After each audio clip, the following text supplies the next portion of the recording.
Hello लोगोफोर बड' जब enough' YouTube चेनेलाव बरायबाय आसा खालामो बयबो मोजां दङ। दा लोगोफोर मोजां आपडेट लाना फैदों बेनो जाबाय आर्मी पुलिस पेरामिलिटारि लानो नागिरदों बे जाबाय कार्बि आंलंआव स्पेशल जागोन। थ' आसा खालामो नोंथांमोना भिडिअखौ नायलांजोबगोन आरो मोनोबा लाइक कमेन्ट शेयार आरो गोदानै फैदोंबा चेनेलाव नोंथांमोना साबस्क्राइब खालामना लानो हागोन। बेबायदि साख्रिनि नोंथांमोना आपडेटखौ मोनबाय थागोन। दा बेयाव सोर बाहागो लानो हागोन स्पेशल रिलियाव थ' नोंथांमोना भिडिअखौ नायलांबाय थादो जोबजासिम।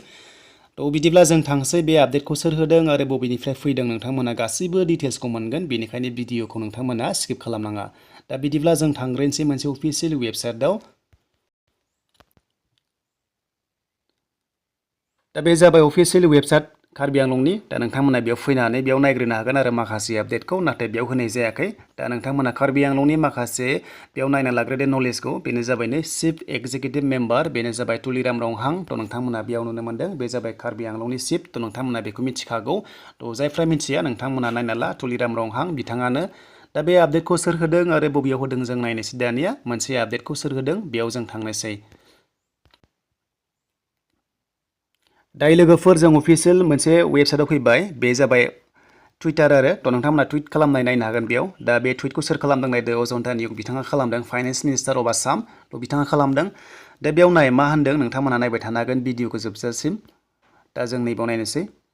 दा बेयाव बुंदों लोगोफोर माखासे जेरै कार्बि आंलंनि थाखाय बेयाव माखासे माने फान्ड फैदों आरो नोंथांमोना राङारि अनसुंथाइबो होनाय जागोन बेनिफ्राय आरोबाव माखासे स्पेशेल रिक्रुटमेन्ट लानो होनदों।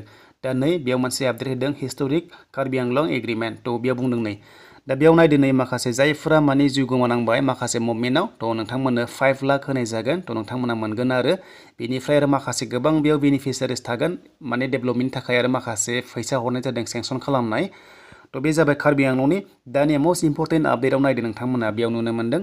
दा नैबेनो दा बेयाव मोनसे आपडेट होदों आर्मी पेरामिलिटारि फर्सेस आरो पुलिस अर्गेनाइज खालामगोन स्पेशेल रिक्रुटमेन्ट। थ' लोगोफोर स्पेशेल रिक्रुटमेन्ट लानो होनदों आरो स्पेशेल रिलिज जागोन आरो बेनो जाबाय पेरामिलिटारि कार्बि आंलंआव जागोन बे लोगोफोर आरो बे जाबाय आर्मी पुलिस लानाय जागोन होनना बुंदों आरो लोगोसे फ्रि रिक्रुटमेन्ट होनाय जागोन होनना बुंदों ट्रेनिं होनाय जागोन जेरै बिटिआरआव जादोंमोन थिग बेबायदिनो होनाय जागोन आरो लोगोसे स्पेशेल नैबे मोनसे खोथा मोजां पइन्ट दं लोगोफोर स्पेशेल रिक्रुटमेन्ट लागोन होनना बुंदों। थ' बेखायनो नोंथांमोना बाहागो लादो आरो बे जाबाय अनलि कार्बि आंलंनि इयुथ्सफोरनि थाखायल' लोगोफोर माने कार्बि आंलंनियाल' बेयाव बाहागो लानो हागोन। थ' आसा खालामो नोंथांमोना बुजिबाय। दा गोबां कमेन्ट्स फैदोंमोन सिगाङाव कार्बि आंलंआव जागोन ना जाया होननानै। दा फाइनालि नोंथांमोननि थाखाय मोजां खबर बेनो जाबाय स्पेशेल लानाय जागोन होनना बुंदों बेयाव लिरखाबाय। बेनिफ्राय आर्मि थागोन पेरामिलिटारि थागोन फर्सेस ओमफ्राय बेनिफ्राय पुलिस थागोन। दा पेरामिलिटारि होनाय लोगो लोगो आसाम राइफल BSF CRPF थागोन। थ' नोंथांमोना बाहागो लानो हागोन आरो इण्डियान आर्मि थागोन बेनिफ्राय आसाम पुलिसबो थागोन। थ' नोंथांमोना बेयाव बाहागो लानो हागोन। बेनो जाबाय कार्बि आंलंनि लोगोफोर बिटिआरना जागासिनो दंखायो बे जाबाय कार्बि आंलं। थ' नोंथांमोना बाहागो लानो हागोन। स' बेनिसिम लोगोफोर आरो माब्ला जागोन माब्ला लानाय जागोन आं बेखौ आपडेट मोनोबा नोंथांमोननो थाबैनो भिडिअ खालामनानै नोंथांमोननो फोरमायहरगोन।